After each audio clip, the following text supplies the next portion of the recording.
नमस्कार। आज की बात की शुरुआत करेंगे प्रधानमंत्री नरेंद्र मोदी की बात से। आज बीजेपी पार्लियामेंट्री पार्टी की मीटिंग में नरेंद्र मोदी ने पार्टी के नेताओं से कहा कि जीत के सरूर में न डूबें, 2019 के लोकसभा चुनाव की तैयारी में लग जाएं। मोदी ने कहा, न बैठूंगा न बैठने दूंगा। प्रधानमंत्री ने बीजेपी के नेताओं से कहा कि गरीबों के लिए सरकार के कामों को लोगों तक पहुंचाना जरूरी है। इसके लिए नौजवानों को विकास के एजेंडे का एम्बेसडर बनाया जाए। तय हुआ कि 14 अप्रैल को भीमराव अंबेडकर जयंती के मौके पर एक हफ्ते तक कार्यक्रम और समारोह का आयोजन होगा और इसके साथ साथ 6 अप्रैल को बीजेपी का फाउंडेशन डे बड़े लेवल पर मनाया जाएगा। इसमें पार्टी के नेता और कार्यकर्ता स्वच्छ भारत अभियान में हिस्सा लेंगे। इससे पहले मोदी का बीजेपी पार्लियामेंट्री पार्टी की मीटिंग में जोरदार स्वागत हुआ। जैसे ही मोदी मीटिंग में पहुंचे, पूरा हाल भारत माता की जय के नारों से गूंजा। मोदी मोदी और वंदे मातरम के नारे लगे। अमित शाह ने नरेंद्र मोदी को तिरुपति बालाजी का प्रसाद दिया। उन्होंने ये भी कहा, यानी आज के देश के जो युवा है वो युवाओं को भारत सरकार और भारतीय जनता पार्टी के ये जो विकास और सुशासन और सुधार के मुद्दे हैं उसका एम्बेसडर बनाना। मोबाइल उनका कम्युनिकेशन का एक बहुत इम्पोर्टेंट उपकरण बन चुका है। उस मोबाइल के द्वारा वो देश भर में सुशासन और सुधार और जन कल्याणकारी कार्यक्रमों का प्रचार हो और भारत सरकार मोदी जी के नेतृत्व में क्या कर रही है, क्या करने वाली है, देश हित में, जनहित में, युवाओं के हित में, ये हम पहुंचाए। आज की मीटिंग में अमित शाह ने 2019 के लोकसभा चुनावों की तैयारी शुरू करने को कहा। राष्ट्रीय अध्यक्ष अमित शाह ने कहा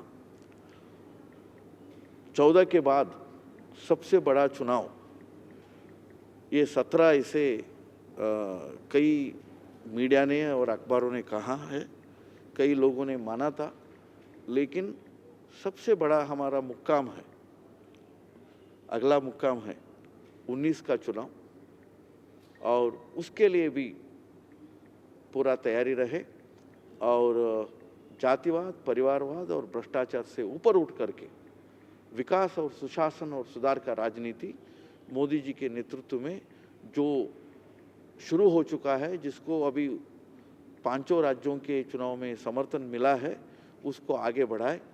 और मोदी जी ग्लोबल आइकॉन है और उनका सुशासन एक उदाहरण के तौर पर दुनिया के सामने प्रस्तुत हुआ है। इसके बाद मोदी जब राज्यसभा में पहुंचे तो बीजेपी के एमपीज ने मोदी के स्वागत में नारेबाजी की। बीजेपी के एमपीज ने कांग्रेस की तरफ इशारा करते हुए कहा, देखो देखो कौन आया, हिंदुस्तान का शेर आया। नरेंद्र मोदी के नाम पर उत्तर प्रदेश और उत्तराखंड में भारी जीत हुई। जिन 2 राज्यों गोवा और मणिपुर में बीजेपी सबसे बड़ी पार्टी नहीं थी, वहां उसने अपनी सरकार बना ली। तो मोदी का स्वागत हो, नारे लगे, इसमें तो कोई आश्चर्य नहीं है। नोट करने की बात है कि मोदी ने अभी से 2019 के चुनाव की तैयारी शुरू कर दी है और पार्टी को चुनौती दी है। नरेंद्र मोदी जिस स्पीड से काम करते हैं, बिना रुके बिना थके, उससे विरोधी दलों के नेताओं को बड़ी मुश्किल होती है। राहुल गांधी अब अमेरिका जा रहे हैं, वो वापस आएंगे, तब तक पार्टी का काम रुका रहेगा। इसको लेकर कांग्रेस के नेता परेशान है। लेकिन बीजेपी में जो परेशानी है वो दूसरी तरह की है।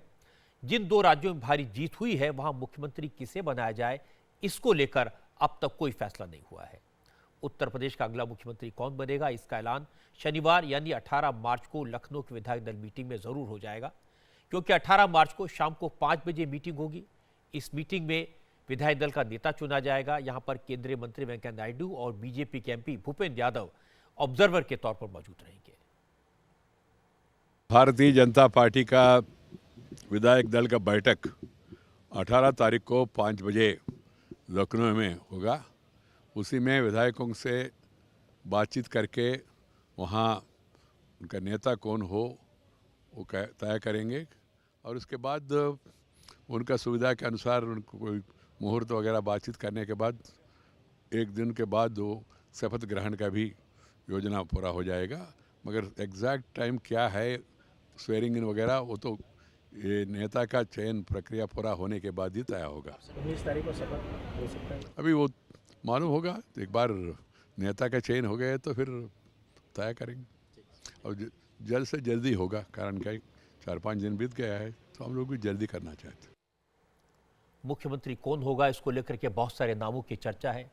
राजनाथ सिंह का नाम है, केशव प्रसाद मौर्य का नाम है, मनोज सिन्हा का नाम है, लेकिन डेफिनेटली कोई नहीं कुछ कह सकता। लेकिन अमित शाह ने आज ये कहकर कई तरह की चर्चा को जन्म दे दिया कि यूपी के अगले चीफ मिनिस्टर का नाम यूपी बीजेपी के अध्यक्ष केशव प्रसाद मौर्य तय करेंगे।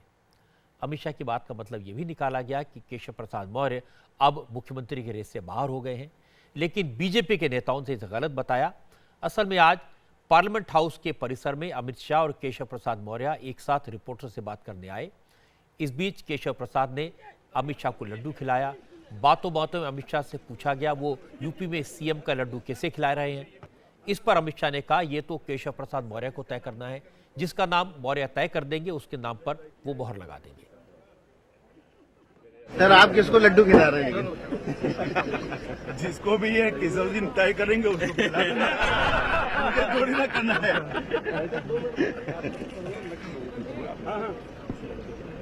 केशव जिसका नाम तय करें उसको मोहर लगा देना। हमने तय किया, इसमें बहुत बड़ी संख्या। आज पूरे पार्लियामेंट्री पार्टी ने केशव का सम्मान किया, खड़ा होकर। हालांकि बात मजाक में कही गई थी, लेकिन इसके लोगों ने राजनीतिक मतलब निकालने शुरू कर दिए। बात और बढ़ गई जब इसके 2 घंटे बाद केशव प्रसाद मौर्य की तबीयत अचानक खराब हो गई। उन्हें ब्लड प्रेशर की दिक्कत की वजह से दिल्ली के राम मनोहर लोहिया हॉस्पिटल में भर्ती कराया गया। मौर्य का हाल पूछने हेल्थ मिनिस्टर जेपी नड्डा गए, पीएमओ में स्टेट मिनिस्टर जितेंद्र सिंह मनोहर लोहिया पहुंचे और ये भी हॉस्पिटल गए और इसके कुछ ही देर बाद केशव प्रसाद मौर्य को डिस्चार्ज भी कर दिया गया। केशव प्रसाद मौर्य ने कहा उनकी तबीयत ठीक है और वो पार्टी की हर मीटिंग में हिस्सा लेंगे। विरोधी या किसी भी प्रकार की अफवाह फैला रहे हो, मैं सभी मीडिया के मित्रों से भी आग्रह करूंगा, मैं पूर्णतः स्वस्थ हूं, इसलिए मैं आया हूं बाइट देने के लिए। मेरा पूरा बीपी नॉर्मल है, मेरा पूरा पल्स, हार्ट, सब कुछ एकदम ओके है। अगर आपको जिम्मेदारी दी जाती है सीएम के तौर पर, अगर दी जाती है उत्तर प्रदेश के लिए, तो क्या कहेंगे आप उसके ऊपर? मैं देखिए, ये पार्टी नेतृत्व का विषय है, मेरे नेतृत्व को तय करना है क्या होना है क्या नहीं होना। लेकिन मैं एक तो अभी जो खबर मेरे पास समाचार आ रहा है कि मीडिया में अनेक प्रकार की खबर चल रही है, उस खबर से मैं एकदम अपने सभी समर्थकों को, शुभचिंतकों को, विशेष तौर से उत्तर प्रदेश के निवासियों को यह बताना चाहता हूं, मैं पूर्णतया स्वस्थ हूं। की बैठक में रहेंगे? निश्चित तौर से रहेंगे, हर बैठक में रहेंगे, हर कार्यक्रम में रहेंगे, हर कार्यक्रम में उपस्थित रहेंगे और किसी कार्यक्रम से दूर नहीं रहेंगे। केशव प्रसाद मौर्य के हेल्थ को लेकर जिस तरह की खबरें उड़ी उससे वो वाकई में परेशान हो गए। उन्हें मीडिया के सामने आकर कहना पड़ा कि मैं बिल्कुल ठीक ठाक हूं। लखनऊ से रुचि कुमार हमारी संवाददाता हमारे साथ हैं। रुचि, मुख्यमंत्री का नाम तय तो दिल्ली में होना है, लेकिन लखनऊ में लोग क्या सोच रहे हैं, अभी तक क्यों नहीं तय हो पाया?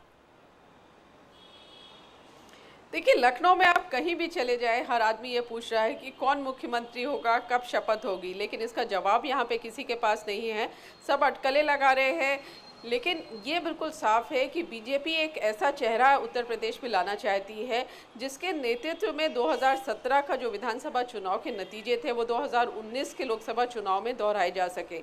और पार्टी जो जातीय समीकरण है उसका पूरा ध्यान रखने की कोशिश कर रही है। जो यहाँ पे नामों की चर्चा है उसमें सबसे पहले राजनाथ सिंह का नाम है। ऐसा कहा जा रहा है कि बीजेपी चाहती है कि राजनाथ सिंह यूपी के मुख्यमंत्री बने। उनके साथ बहुत सारे प्लस पॉइंट हैं। 24 साल की उम्र में राजनाथ सिंह ने यूपी से अपनी पॉलिटिक्स शुरू की थी। यहाँ कार्यकर्ताओं में उनकी अच्छी पकड़ है, यहाँ के मुख्यमंत्री रह चुके हैं, एक्सपीरियंस है, होम मिनिस्टर हैं, कई चीज़ें उनके प्लस पॉइंट है। लेकिन ये कहा जा रहा है कि शायद राजनाथ सिंह उत्तर प्रदेश आने को तैयार नहीं है। दूसरी बात ये कही जा रही है कि विधानसभा चुनाव में जो गैर यादव ओबीसी थे, जिन्होंने पूरी जीत की बीजेपी की पटकथा लिखी, उसके किसी व्यक्ति को चीफ मिनिस्टर बनाया जाए। उसमें केशव प्रसाद मौर्य का नाम पहले नंबर पे चल रहा है, जो इस समय पार्टी के अध्यक्ष हैं। लेकिन उनके लिए ये कहा जा रहा है कि उनका इतना एक्सपीरियंस नहीं है। 2012 में वो पहली बार चुनाव लड़े, हार गए, फिर 2014 में वो एमपी हो गए, अब पार्टी के अध्यक्ष हैं। लेकिन ये कहा जा रहा है कि जो 325 एमएलएस जीते हैं बीजेपी और अलायंस के, उनके ऊपर वो कंट्रोल रख पाएंगे कि नहीं रख पाएंगे, इसको लेके सवाल है। तीसरा नाम मनोज सिन्हा का है। उनकी जाति को लेकर है कि वो भूमिहार है, उसका कितना फ़ायदा होगा। लेकिन ये ज़रूर है कि बीजेपी चाहती है, बड़ी आबादी वाला प्रदेश है, 22 करोड़ आबादी है, लॉ एंड ऑर्डर की प्रॉब्लम यहाँ हमेशा रहती है और लॉ एंड ऑर्डर बड़ा इशू था बीजेपी के कैंपेन में। तो वो चाहती है कि एक ऐसा मुख्यमंत्री बनाया जाए जो जातीय समीकरण में भी फिट बैठे और एक तरह का उसकी हनक हो, अच्छा एडमिनिस्ट्रेटर हो, लॉ एंड ऑर्डर वो सही रख पाए, इतने सारे विधायकों को अपने अंडर में रख पाए। तो शायद बीजेपी ऐसी किसी के नाम की तलाश में है। फिलहाल लखनऊ में आप बात करेंगे तो शपथ ग्रहण की आप कह सकते हैं जो एडमिनिस्ट्रेशन है वो अपनी तरफ से तैयारी कर रही है। हालांकि बीजेपी की तरफ से कोई सिग्नल नहीं मिला है। जो लखनऊ में 3-4 जगह है जहां शपथ ग्रहण हो सकता है, वहां पुलिस जाके सब मुआयना कर आई है कि राजभवन में होगा, कि लमट इंडिया ग्राउंड में होगा, कि स्टेडियम में होगा, कि स्मृति उपवन में होगा। लेकिन सबको इंतजार है कि कौन मुख्यमंत्री बनता है और कब शपथ लेता है। रजत जी, रुचि, हमें भी इंतजार है ये जानने का, क्योंकि ये मुश्किल काम है ये फैसला लेना। बहुत बहुत शुक्रिया आपका इस अपडेट के लिए। असल में उत्तर प्रदेश में अब तक जो मुख्यमंत्री बनते आए हैं उनमें जातिगत समीकरण का ध्यान रखा जाता था, परिवारवाद का ध्यान रखा जाता था। लेकिन इस बार ये चुनाव जाति से, परिवार से, धर्म से ऊपर उठकर हुआ। बीजेपी के हर वर्ग को वोट मिला, हर वर्ग ने बीजेपी को वोट दिया, नरेंद्र मोदी के नाम पर वोट दिया। इसलिए मुख्यमंत्री का चयन अब नए पैमानों पर होगा, ऐसा मुझे लगता है। नए चीफ मिनिस्टर के पास 2 साल का वक्त है, क्योंकि 2019 के लोकसभा चुनाव से पहले काफ़ी कुछ करके दिखाना होगा। लेकिन प्रशासन के साथ नए मुख्यमंत्री में राजनीतिक चतुराई भी ज़रूरी है, क्योंकि 325 विधायकों में से 100 से ज़्यादा करीब ऐसे हैं जो दूसरी पार्टियों से आए हैं। सब विधायकों को साथ लेकर चलना, हर वर्ग के विकास करना, प्रशासन सख्ती से चलाना, ऐसा मुख्यमंत्री ढूंढना आसान काम नहीं है। इसीलिए इतनी देर लग रही है। उत्तराखंड में सिचुएशन और इंटरेस्टिंग है। बीजेपी ने यह तो तय कर लिया कि उत्तराखंड में नई सरकार का शपथ ग्रहण शनिवार को यानी 18 मार्च को होगा। दोपहर 3 बजे का वक्त भी तय कर दिया गया, ऐलान भी कर दिया गया। लेकिन अभी यह तय नहीं हुआ है कि चीफ मिनिस्टर कौन होगा। देवेंद्र पाराशर हमारे संवाददाता हमारे साथ हैं। देवेंद्र, उत्तराखंड के सीएम पर उसी तरह सस्पेंस बना हुआ है जैसा यूपी में? जी हाँ, बिल्कुल। और शायद कहें कि उससे कुछ ज़्यादा सस्पेंस है, तो ऐसा कहना गलत नहीं होगा। आप देखें तो दोनों चीज़ें तय कर दी गई हैं कि विधायक दल की बैठक कल होगी देहरादून में पैसिफिक होटल में। उसके बाद परसों शाम में 3 बजे शपथ ग्रहण होगा। उसके बाद जब राज्यपाल वहाँ से चले जाएंगे तो पीएम और राष्ट्रीय अध्यक्ष अमित शाह दोनों का संबोधन भी होगा। इन सारी चीज़ों को तय कर दिया गया है। लेकिन अभी तक प्रदेश का कोई भी नेता हो या राष्ट्रीय नेता जो कि उस प्रदेश के राजनीति से इन्वॉल्व रखते हों, उन्हें ये नहीं पता कि सीएम कौन होगा। 2 प्रमुख नाम हैं, एक प्रकाश पंत और दूसरे त्रिवेंद्र सिंह रावत। उन दोनों को ही ये भरोसा है कि सीएम की गद्दी उन्हें मिलने वाली है और उन दोनों को ये शक भी है कि हो सकता है कि अंतिम चरणों में कुछ खेल बदल भी जाए। ये अंदाजा लगाया जा सकता है इस बात से कि अगर प्रदेश के नेता जिन्हें सीएम बनना हो वो अगर इतने डाउट में हो या फिर साथ साथ इतना कॉन्फिडेंस हो तो फिर किस प्रकार की स्थिति होगी। राजनीतिक माहौल की रजत जी अगर बात करें तो फिलहाल देहरादून में त्रिवेंद्र सिंह रावत के घर के बाहर बहुत बड़ा जमावड़ा लगा हुआ है। लगभग 3 से 4 हज़ार लोग उनसे मिलने गए हैं आज जब वो देहरादून पहुंचे। दूसरी तरफ प्रकाश पंत के पास बहुत कम लोग हैं, तो उस माहौल के हिसाब से ऐसा लगता है कि शायद त्रिवेंद्र सिंह रावत का पलड़ा भारी हो। लेकिन ये सारी चीज़ें गलत भी होते रही हैं और प्रकाश पंत बहुत ज़्यादा श्योर हैं, बहुत ज़्यादा कॉन्फिडेंस में हैं कि आखिरकार सीएम की गद्दी उन्हें ही मिलेगी। देखना होगा कि कल सुबह तक ये तस्वीर कैसे साफ हो पाती है। पार्टी सूत्रों का यह कहना है कि आज देर रात तक अंतिम मोहर लग जाएगा। उसके बाद जो प्रभारी हैं उन्हें एक लिफाफा दिया जाएगा, उस लिफाफा में वो नाम होगा, उन्हें बता भी दिया जाएगा कि सीएम कौन बनेगा। और फिर जब वो जाएंगे विधायक दल की बैठक के लिए। देवेंद्र पाराशर, बहुत बहुत शुक्रिया आपका। आप भी उसी तरह से स्पेकुलेशन कर रहे हैं जैसे लोग कर रहे हैं और उम्मीद करते हैं जैसे आपको खबर मिले हमारे साथ शेयर करिएगा। बहुत बहुत शुक्रिया। यहाँ भी यूपी जैसी स्थिति है। चुनाव से पहले कांग्रेस के कई बड़े नेताओं ने बीजेपी ज्वाइन की थी, वो विधायक भी बन गए हैं, इसलिए उनकी भी उम्मीदें हैं। पार्टी के नेताओं के अपने अरमान हैं, सबको संतुष्ट करना आसान नहीं होगा। हालांकि बीजेपी के पास इतना बड़ा बहुमत है कि किसी तरह की कोई दिक्कत नहीं आएगी। लेकिन अमित शाह चाहते हैं कि अब सारी नज़र 2019 के चुनाव पर हो, इसलिए मुख्यमंत्री और मंत्रियों की लिस्ट तैयार करने में वक्त लग रहा है। लेकिन उम्मीद है कल शाम तक स्थिति साफ हो जाएगी। पंजाब में आज कांग्रेस की सरकार बनी। कैप्टन अमरिंदर सिंह ने आज दूसरी बार पंजाब के मुख्यमंत्री पद की शपथ ली। चंडीगढ़ में गवर्नर वीपी सिंह बदनौर ने कैप्टन अमरिंदर सिंह और 9 मंत्रियों को शपथ दिलाई। आज ये साफ हो गया कि नवजोत सिंह सिद्धू अपने लिए सरकार में जैसा स्पेशल रोल चाहते थे वैसा उन्हें नहीं मिला। अमरिंदर सिंह के बाद दूसरे नंबर पर ब्रह्म मोहिंद्रा को शपथ दिलाई गई। सिद्धू तीसरे नंबर पर आए। कैप्टन ने अपनी कैबिनेट में मनप्रीत सिंह बादल को भी शामिल किया है। सिद्धू और मनप्रीत बादल चुनाव से कुछ ही दिन पहले कांग्रेस में शामिल हुए थे। मनप्रीत बादल पूर्व मुख्यमंत्री प्रकाश सिंह बादल के भतीजे हैं और बादल सरकार में वित्त मंत्री रहे हैं। मनप्रीत 2010 में अकाली दल से अलग हुए थे। इसके अलावा तृप्त राजेंद्र सिंह बाजवा, राणा गुरजीत सिंह, चरणजीत सिंह चन्नी, साधु सिंह धर्मसोत, अरुणा चौधरी और रजिया सुल्ताना को भी मंत्री बनाया गया है। दोनों महिला एमएलए को राज्य मंत्री बनाया गया है। अरुणा चौधरी दलित समुदाय से आती, जबकि रजिया सुल्ताना मुस्लिम है। पंजाब में मुख्यमंत्री समेत अधिकतम 18 मंत्री बनाए जा सकते हैं, यानी कैप्टन के मंत्रिमंडल में अभी 8 मंत्रियों की जगह खाली है। शपथ ग्रहण समारोह में राहुल गांधी और पूर्व प्रधानमंत्री मनमोहन सिंह भी मौजूद थे, लेकिन पूर्व मुख्यमंत्री प्रकाश सिंह बादल शपथ ग्रहण समारोह में शामिल नहीं हुए। मुख्यमंत्री कैप्टन अमरिंदर सिंह ने विभागों को बंटवारा कर दिया है। अमरिंदर ने home, justice, vigilance, general administration और पर्सनल जैसे बड़े डिपार्टमेंट अपने पास रखे हैं। मंत्रालयों के बंटवारे में भी नवजोत सिद्धू को ज्यादा अहमियत नहीं दी गई है। सिद्धू को लोकल गवर्नमेंट, टूरिज्म और कल्चर, आर्काइव्स एंड म्यूजियम के ये विभाग सौंपे गए हैं। मनप्रीत सिंह बादल को फाइनेंस, प्लानिंग और एम्प्लॉयमेंट बढ़ाने वाला डिपार्टमेंट दिया गया है। फॉरेस्ट, अनुसूचित जाति कल्याण विभाग भी दिए गए हैं। ब्रह्म सिंह मोहिंद्रा को स्वास्थ्य और परिवार कल्याण, रिसर्च एंड मेडिकल एजुकेशन और संसदीय मंत्रालय दिया गया है। शपथ ग्रहण के बाद कैप्टन अमरिंदर सिंह ने कैबिनेट की पहली मीटिंग में कई बड़े प्रशासनिक फेरबदल करने का फैसला किया। अमरिंदर सिंह ने 12 सीनियर आईएएस अफसरों का ट्रांसफर किया है। सर्वेश कौशल को स्पेशल चीफ सेक्रेटरी के पद से हटा दिया गया है। उनकी जगह करण अवतार सिंह को पंजाब का नया चीफ सेक्रेटरी बनाया गया है। लगता है सरकार में कम अहमियत मिलने से नवजोत सिंह सिद्धू खुश नहीं है, इसलिए हर मौके पर जमकर बोलने वाले सिद्धू आज कुछ खास नहीं बोले। इंडिया टीवी के संवाददाता गौरव वालिया ने सिद्धू से कई बार सवाल पूछे, बात करने की कोशिश की, लेकिन सिद्धू ने मौके की नजाकत समझी, लेकिन हाव भाव में तल्खी जरूर दिखाई दी। आपका जीत के बाद आज आप कैबिनेट मिनिस्टर बने हैं, क्या कहेंगे सिद्धू साहब? आज पहला दिन है। जहाँ बोलना होता वहीं बोलता हूँ। सिद्धू साहब बहुत बहुत मुबारक आपको। Thank you sir, thank you very much. सत श्री अकाल जी, सत श्री अकाल। शपथ लेने के बाद पंजाब के नए फाइनेंस मिनिस्टर मनप्रीत बादल ने सरकार के एजेंडा सामने रखा। मनप्रीत बादल ने कहा कि कांग्रेस सरकार माफिया राज पर शिकंजा कसेगी, चाहे बादल हो या कोई चपरासी, जो गलत करेगा नहीं बचेगा। मसले रोजगार के हैं, मसले जो पंजाब में कारोबार का पहिया जो जाम हो चुका है, बंद हो चुका है, वो पहिया एक बार फिर पंजाब का चले।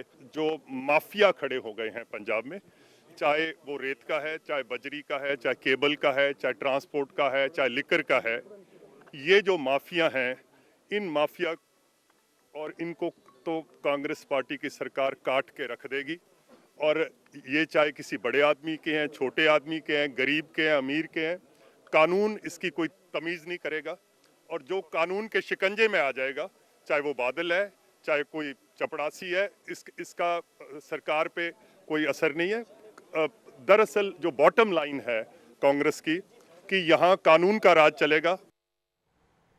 मंत्री पद की शपथ लेने के बाद नवजोत सिंह सिद्धू ने मुख्यमंत्री कैप्टन अमरिंदर सिंह के पैर छुए। सिद्धू ने कैप्टन के पैर छूकर नई जिम्मेदारी संभालने के लिए आशीर्वाद लिया। इसके बाद सिद्धू अपनी वाइफ नवजोत कौर के पास गए और फिर तुरंत राजीव गांधी के पास पहुंचे, उनसे हाथ मिलाया और सबसे आगे बैठे कांग्रेस के सीनियर नेताओं कपिल सिब्बल, आनंद शर्मा और वीरभद्र सिंह के भी पैर छुए।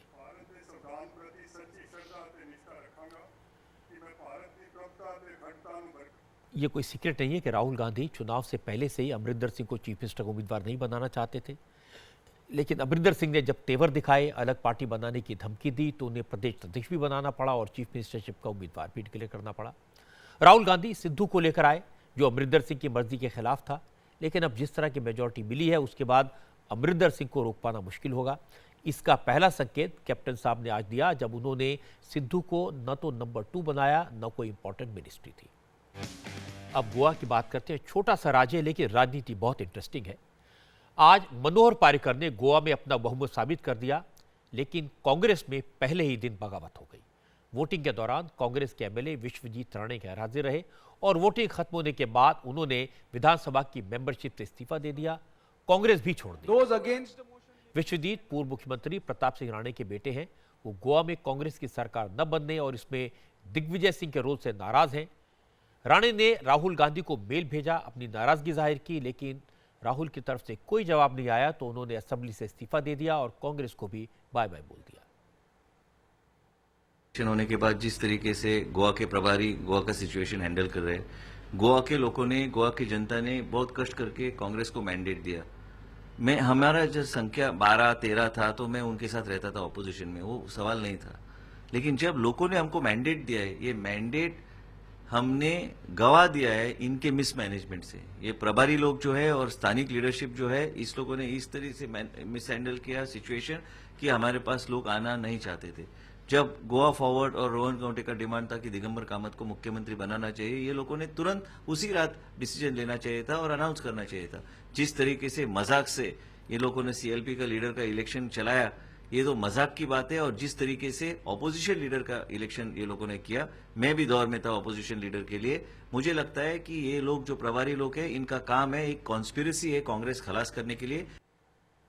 कल दिग्विजय सिंह ने कहा था कि विश्वजीत राणे पहले ये बताएं कि वो मनोहर पार्रिकर के साथ होटल में क्या कर रहे थे।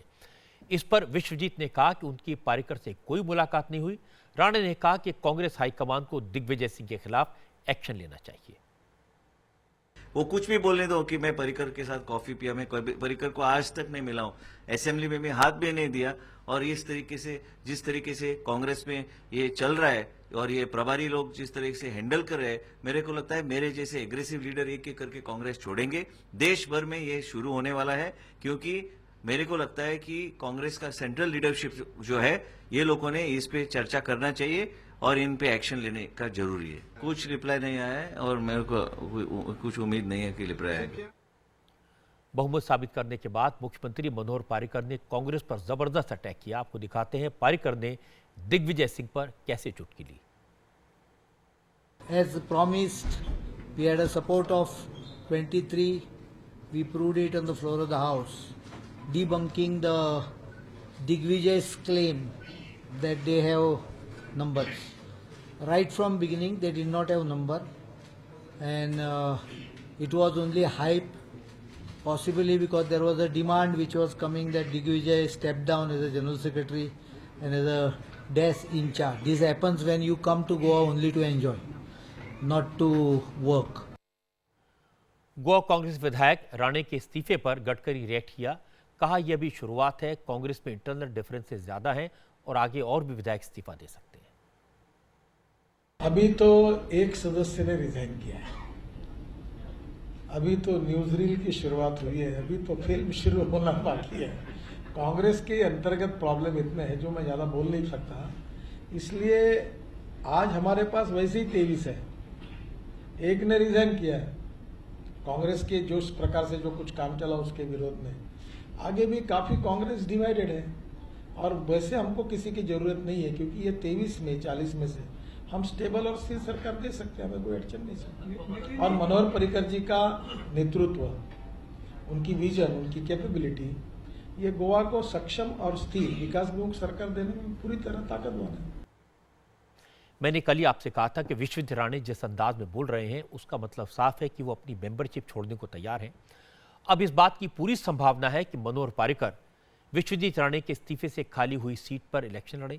इसके अलावा यह भी संभव है कि भविष्य में कांग्रेस के और एमएलए इस्तीफा दें, फिर बीजेपी के टिकट पर इलेक्शन लड़कर दोबारा असेंबली में आए। इसीलिए नितिन गडकरी ने कहा कि अभी तो ट्रेलर है, पूरी फिल्म अभी बाकी है।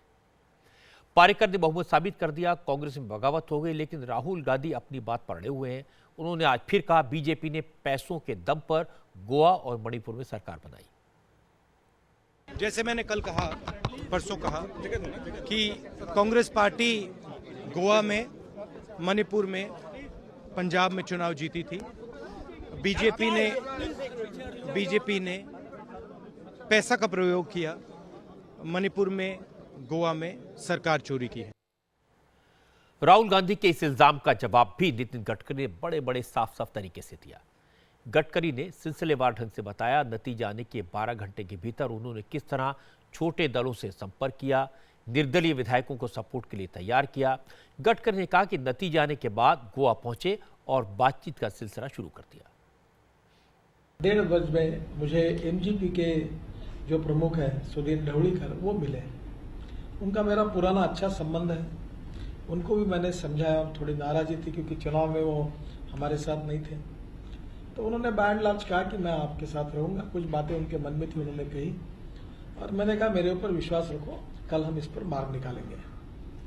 उसके बाद में जो गोवा फॉरवर्ड के जो विजय देसाई हैं वो मिलने के लिए आए और सुदीन ढवळीकर और विजय देसाई दोनों से बातचीत होने के बाद करीब ये सब चर्चाएं होती रही तो 4:30-5 बजे उन दोनों ने एक कंडीशन रखी कि मनोहर पर्रिकर अगर गोवा के मुख्यमंत्री होते हैं तो ही हम भारतीय जनता पार्टी को समर्थन करने के लिए तैयार हैं, पर ये मनोहर पर्रिकर जी के साथ भी गोवा के विकास के लिए हमारे कुछ मूलभूत मुद्दे भी हैं।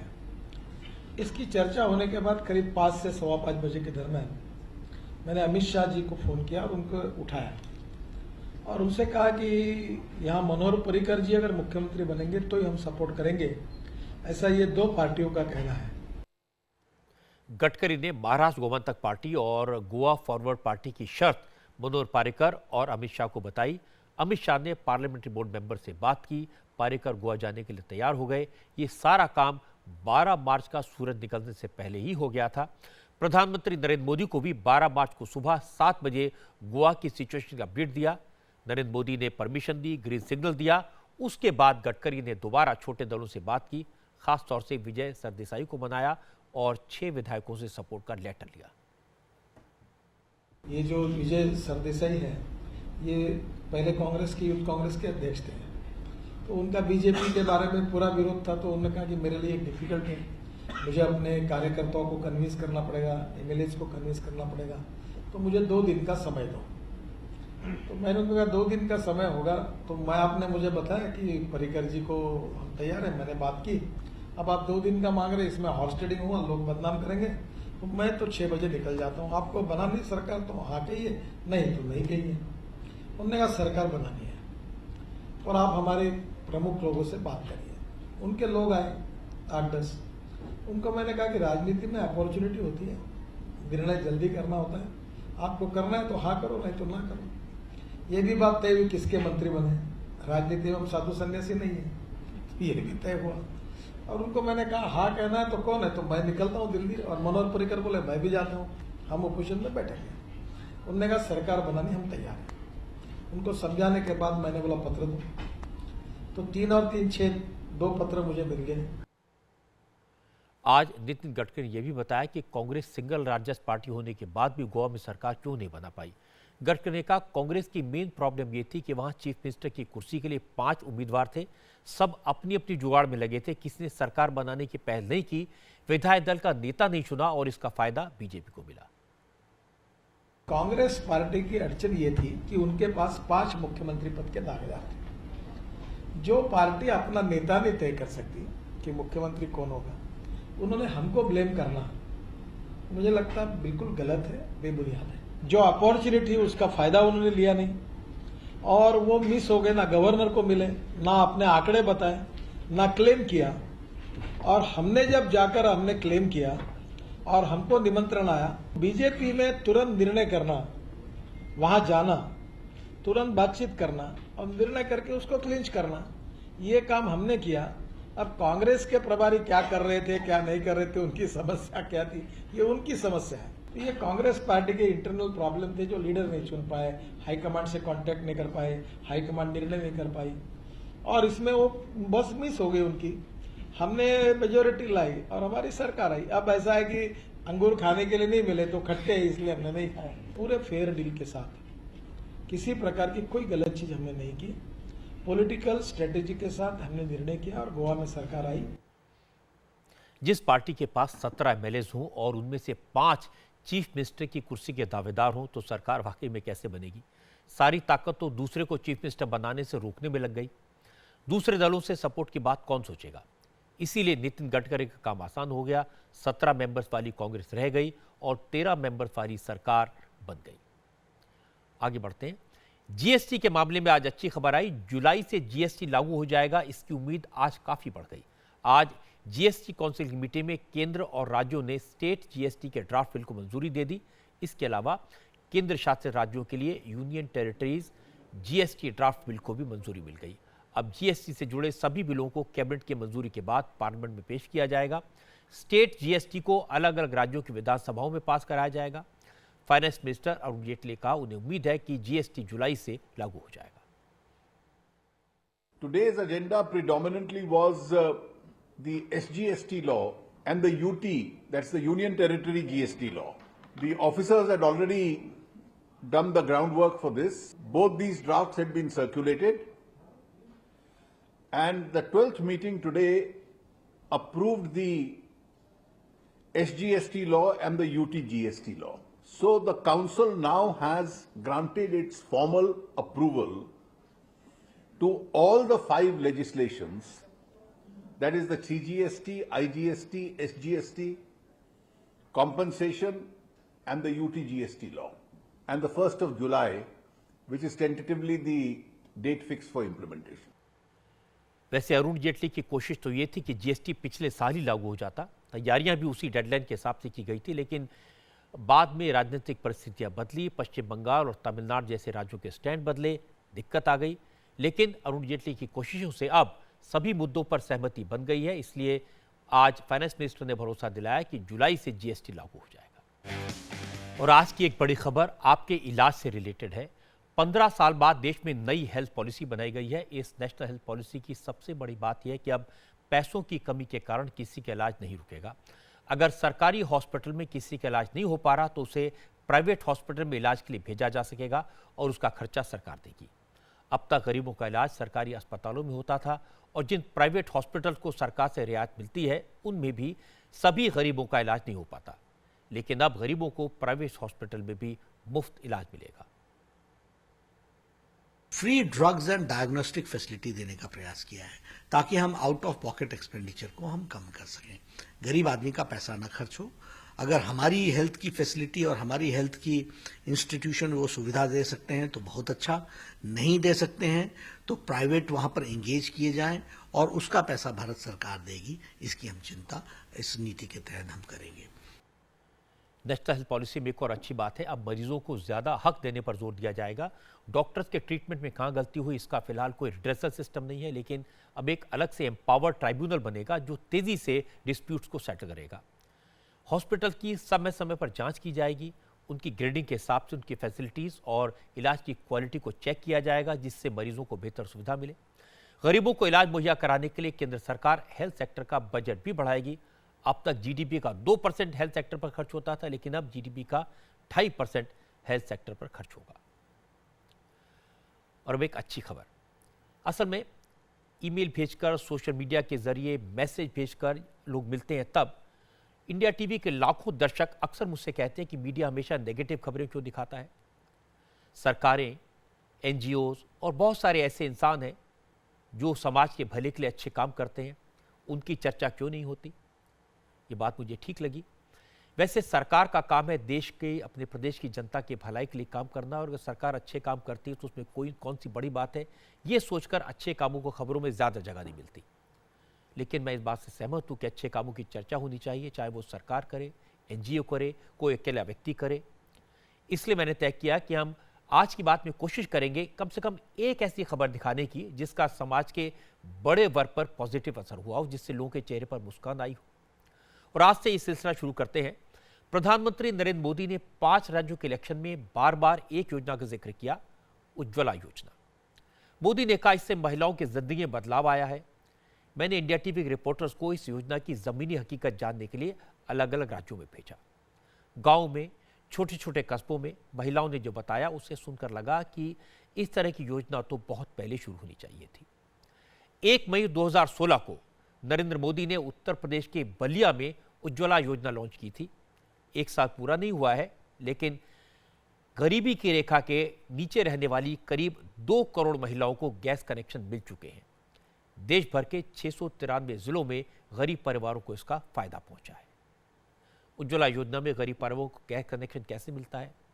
कोई लाइन नहीं होती, कोई सरकारी लेट लतीफ़े नहीं होती, करप्शन की गुंजाइश नहीं है। ऑनलाइन फॉर्म भरो, गैस का सिलेंडर खुद ब खुद घर पहुंच जाएगा। बस आपके पास परिवार के हर सदस्य का आधार नंबर होना चाहिए और जनधन अकाउंट। इस योजना का फायदा पूरे देश में गरीब परिवारों ने उठाया। हमने इसकी जांच की। रुचि कुमार, हमारी संवाददाता, उत्तर प्रदेश के बहराइच में जानकी के घर पहुंची तो जानकी ने बताया कि वो 35 साल से लकड़ी के चूल्हे पर खाना बनाती थी, लेकिन गैस के चूल्हे ने उसकी जिंदगी में उजाला कर दिया। बहराइच के जरवल रोड में ये पांडेपुरवा है। जानकी के घर पे हम आए हैं। 11 लोगों का परिवार है और 35 साल हो गए जानकी को चूल्हे में खाना बनाते बनाते। लेकिन अब उज्ज्वला स्कीम में घर में गैस आ गई है, तो आप किचन में देखेंगे सारे चूल्हे इन्होंने एक साथ जमा करके रख दिए हैं और गैस के सामने बैठी हैं। इनसे बात करते हैं। आप बताइए, पूरी ज़िंदगी आपने 35 साल करीब हो गया आपको चूल्हे में खाना बनाते बनाते, अब गैस में खाना बनाना कितना अच्छा लग रहा है? पहले कतई दिक्कत रहा है, जाओ हेरो ढूंढो लकड़ी जोर बटोर लेके आओ तब खाना बनाओ, लड़के बच्चे परेशान रहा, जब इंतजाम कर मिले तब बनत रहा। अब है बाहर दियो झट से तैयार होएगा, खाना बन जाता है। रुचि बहराइच के दूसरे घर में गई। यहाँ महिला ने बताया कि चूल्हे के धुएं से दमा हो गया, खांसी आती थी, आंख से आंसू निकलते थे, आंखों की रोशनी कम हो गई थी। लेकिन गैस कनेक्शन मिलने के बाद ये सारी दिक्कतें तो जैसे धुएं के साथ खत्म हो गई। बहुत दिक्कत है। पाती लगाए लकड़ी नहीं रहा था, पाती लगाए बनाओ। अरे खाना खाए तो रहते हैं, चाहे जो मिल के बनाओ।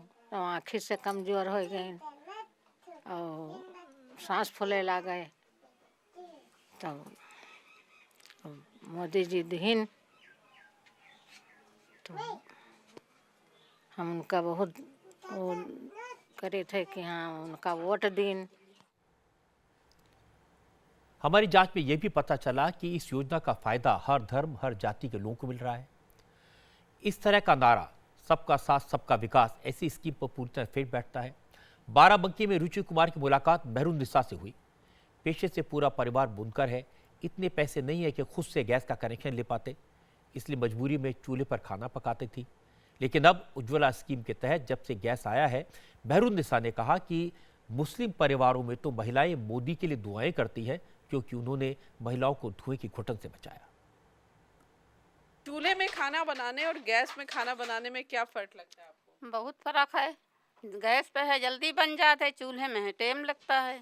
और चूल्हे में तकलीफ तो है नहीं, जो कि चूल्हा मतलब धुआं होता है और टेमो भी लागत है, खांसी आवत है और बच्चों के भी दिक्कत है। आपकी जिंदगी कुछ बदली चूल्हे से गैस पे आप आई? अब जो गैस पे पका जल्दी पक जाता है, ये जिंदगी बदली है। धुआं नहीं लगता है, खांसी नहीं आवत है, हाँ आँख में आंसू नहीं आवत है। बाराबंकी के मसौली गांव में रेशमा को भी चूल्हे से मुक्ति मिल गई। रेशमा को पहले लकड़ी बीनने के लिए बाहर जाना पड़ता था, कभी गीली लकड़ी मिलती थी तो जिस घर में चूल्हा नहीं जलता था, अब ये दिक्कत खत्म हो गई। खाने पीने की जो है जल्दी जो है हमारा काम हो जाता है, पका बना लो, आखिर में धुआं नहीं लगा था, लकड़ी के इंतजाम नहीं करना पड़ा था। कोई काम लगा गैस बंद कर दो, अपना काम कर लो। मध्य प्रदेश की राजधानी भोपाल में भी ऐसे परिवार मिले जो 4 महीने पहले तक चूल्हा जलाते थे। शहर में लकड़ी मिलने परेशानी, चूल्हे के धुएं से दिक्कत अलग। भोपाल के रेहाना ने बताया कि चूल्हा फूंक फूंक कर उनकी जिंदगी गुजर गई। आंसू तो रोज निकलते थे, कभी कभी हाथ भी जल जाते थे। गैस का कनेक्शन मिलने से जिंदगी में इतना सुकून आया कि वो बयां नहीं कर सकती। पहले मैं चूल्हे के ऊपर बनाती थी, बहुत परेशानी होती थी। चूल्हे पे बनाने में फूकना भी पड़ता था, हाथ वगैरह भी जल जाते थे, उससे घर भी बिल्कुल काला हो जाता था। अब जब से गैस लिया है तो हमें काफ़ी आराम है, काफ़ी सुकून है। हम फौरन ही खाना हमारा बन जाता है। अब घर में भी अब फायदा हो गया, आँखें वगैरह भी अब ठीक है। पहले आँखों में बहुत जलन पड़ती थी, बिल्कुल लाल पड़ जाती थी। अब सब अल्लाह करम है कि मोदी जी ने जो ये दिए है हमें राहत, तो हमें बहुत आराम है इस बात से। इतने सारे लोगों की बात सुनने के बाद अब ये बताने की जरूरत तो नहीं है कि घर में गैस का चूल्हा होने के क्या फायदे होते हैं। इसीलिए उज्ज्वला योजना तेजी से कामयाब हो रही है। इसका लाभ पाने के लिए दफ्तरों के ज़्यादा चक्कर नहीं काटने पड़ते। गरीबों को बस एक छोटा सा फॉर्म भरना होता है और फिर उनकी एलिजिबिलिटी के मुताबिक गैस कनेक्शन पहुंच जाता है। इस योजना के लिए 8,000 करोड़ का बजट है। टारगेट ये है कि अगले 3 साल में कम से कम 5 करोड़ परिवारों को गैस के कनेक्शन मिल जाए। दीवार पर बने ये काले निशान बता रहे हैं कि इस घर ने सालों तक लकड़ी के चूल्हे से निकलने वाले धुएं से घुटन महसूस की है। देश भर में ऐसी करोड़ों महिलाएं हैं जो हर रोज ऐसी ही घुटन भरी जिंदगी जीती हैं। बीते 10 महीने में ऐसे ही करीब 2 करोड़ परिवारों की जिंदगी बदल चुकी है। गैस कनेक्शन ने इनके घरों को धुएं की घुटन से आजादी दी है। प्रधानमंत्री उज्ज्वला योजना के कामयाब होने की बड़ी वजह यह है कि इस योजना का लाभ पाना बेहद आसान है। गरीबी रेखा से नीचे रहने वाले परिवार की महिलाएं नजदीक के किसी भी एलपीजी डिस्ट्रीब्यूटर के पास जाकर इसके लिए अप्लाई कर सकती हैं। एप्लीकेशन फॉर्म में उन्हें अपना पता, जनधन बैंक खाता और परिवार के सभी सदस्यों के आधार नंबर बताने होते हैं। उनके आवेदन की जांच होती है और अगर सभी तथ्य सही पाए जाते हैं तो सीधे सीधे कनेक्शन उनके नाम पर जारी हो जाता है। ये पता लगा रहा है कि मतलब चूल्हा मिल रहा है, तो जब हम का सोचन तो जो बाबा की आसानी से मिल जी है, तो चूल्हा तो आसानी से मिल गया। उज्ज्वला स्कीम की अच्छी बात यह है कि गरीबों को गैस कनेक्शन के साथ 1600 रुपए की सहायता राशि भी दी जाती है। गैस चूल्हा खरीदने और गैस भरवाने के लिए सरकार EMI स्कीम भी देती है, जिसका पैसा गैस पर मिलने वाली सब्सिडी से काटा जाता है। एक बात साफ है, ऐसी स्कीम है कि सुविधा गांव में रहने वाली गरीब महिलाओं तक सीधे सीधे पहुंचती है, आसानी से पहुंचती है। रोज रोज खाना पकाने जो मुसीबत होती थी उसमें राहत मिली है, खांसी से, आंसू से। इसलिए इसका इतना ज़्यादा असर दिखाई दिया। आपने सुना कि जगह जगह गांव-गांव में महिलाओं ने नरेंद्र मोदी की तारीफ की। मुस्लिम महिलाओं ने भी कहा कि इस योजना की वजह से हमने मोदी को वोट दिया। अगर कोई सरकार अच्छे काम करके वोट पाती है तो इससे अच्छी बात क्या हो सकती है। आज की बात में इतना ही, लेकिन विदा लेने से पहले मैं आपको बता दूं, इस बार आपकी अदालत में मेरे मेहमान होंगे जैन मुनि तरुण सागर महाराज। मुनि तरुण सागर के लाखों फॉलोअर्स। मुनि सागर ऐसे संत हैं जो न कपड़े पहनते हैं, न गाड़ी का इस्तेमाल करते हैं, सिर्फ दिन में एक बार पानी पीते हैं और एक बार हाथ में जितना खाना आए उतना ही खाते हैं। आपकी अदालत में चूंकि उन्हें पैदल आना पड़ा तो इन्विटेशन मिलने के बाद यहां तक पहुंचने में उन्हें 6 महीने का वक्त लगा। मुनि तरुण सागर जो कहते हैं, साफ साफ कहते हैं, कड़वे प्रवचनों की वजह से माना जाता है कि उनके प्रवचन ऐसे भी होते हैं जिस पर कई बार सवाल उठे। हरियाणा असेंबली में एक स्पीच में मुनि तरुण सागर ने महिलाओं को पुरुषों से पीछे दूसरे नंबर पर बता दिया। आपकी अदालत मैंने उनसे पूछा कि वो महिलाओं को दूसरे नंबर पर क्यों मानते हैं, क्या वो जमाने के साथ नहीं बदले। तो आप ही सुनिए इस पर जैन मुनि तरुण सागर ने क्या कहा। आप कहते हैं कि महिला का नंबर 2 स्थान है, शक्ति के लिए दुर्गा की पूजा करते हैं, धन के लिए लक्ष्मी की पूजा करते हैं, शिक्षा के लिए सरस्वती की पूजा करते हैं। आप कह रहे हैं नंबर 2 है। आप कह रहे हैं आपने नहीं बनाया। हमारे यहाँ कृष्ण से पहले राधा का नाम है, राधा कृष्ण। राम से पहले सीताराम कहते हैं, नारायण से पहले लक्ष्मी नारायण कहते हैं। ये परंपरा है देश की। आप कह रहे हैं महिला नंबर 2। शिव पार्वती भी तो बोलते हैं ना। अब आपने ढूंढ के एक ही मिले आपको।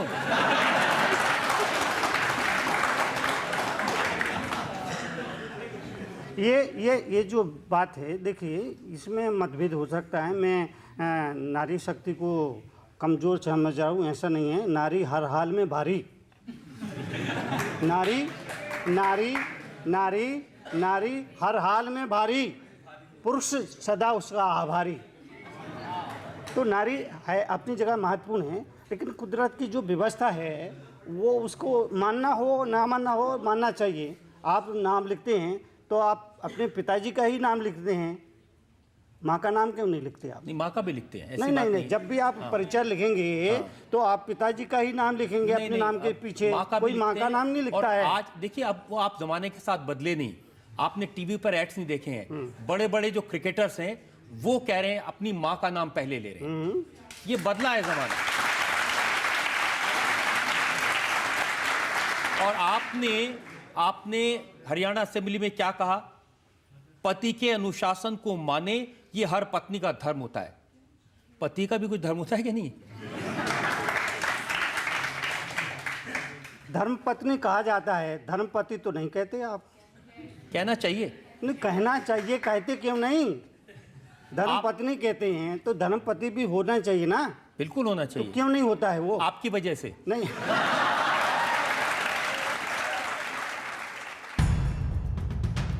महावीर ने कहा कुछ पाना है कुछ छोड़ो, कुछ पाना है कुछ छोड़ो, बहुत कुछ पाना है बहुत कुछ छोड़ो, पर सब कुछ पाना है तो सब कुछ छोड़ो।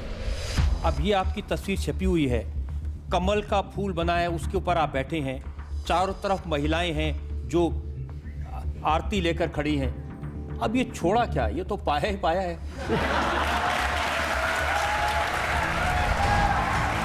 जैन मुनि तरुण सागर आपकी अदालत में इस शनिवार रात 10 बजे।